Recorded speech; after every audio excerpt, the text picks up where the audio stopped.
Bonjour à tous, je suis en présence d'Émile Zola qui a eu la gentillesse de nous consacrer un petit peu de son temps. Comment vous sentez-vous? Ça va, je suis un peu stressée mais ça va. Tout au long de cette interview, comme vous le doutez bien, nous allons vous poser les questions. La première sera, qu'est-ce qui vous a donné envie d'écrire et à quand remonte cette passion? Alors tout d'abord, étant enfant, je lisais énormément. De plus, j'ai lu de nombreux romans issus de la comédie humaine de Balzac.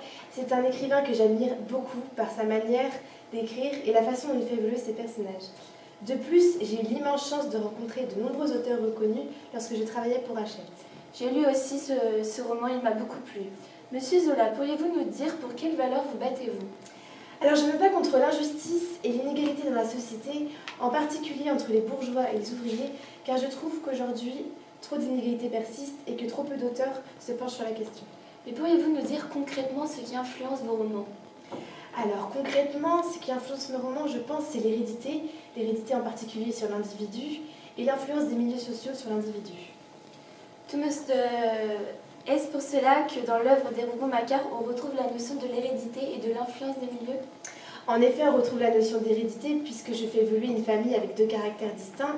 Le premier est la folie pour toute la famille Rougon-Macquart et le deuxième est la brutalité pour la famille Macquart. On peut prendre l'exemple de Claude dans l'œuvre puisque Claude est fou de la peinture et il se met très rapidement en colère. De plus, on retrouve la notion d'influence des milieux sociaux puisque j'essaye de parler de tous les milieux sociaux possibles. Par exemple, dans Germinal, je vais parler d'un milieu peu aisé puisqu'on a affaire à un ouvrier.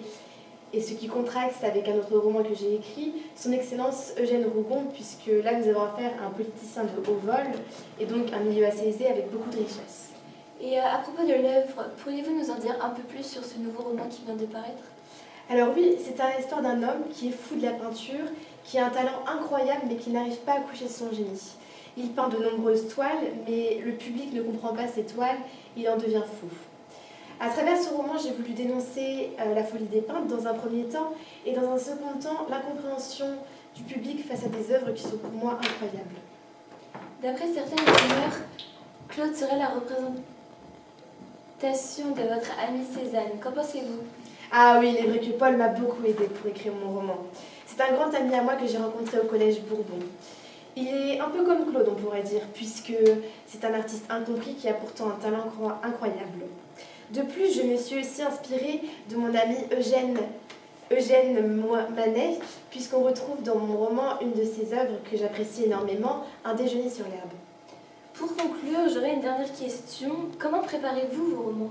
Ah, il faut beaucoup de recherche, puisque j'essaye de m'immerger complètement dans le sujet. Par exemple, quand j'ai écrit Germinal, j'ai été dans les mines, j'ai parlé à des ouvriers, ils m'ont décrit leur quotidien, ils m'ont appris à parler comme eux. Je fais en sorte que le roman soit le plus réaliste possible pour que le lecteur, comme on pourrait dire une encyclopédie, pour que le lecteur apprenne tout de ce sujet. Eh bien, très bien, monsieur. Je vous remercie d'avoir répondu à toutes nos questions. Le plaisir est pour moi.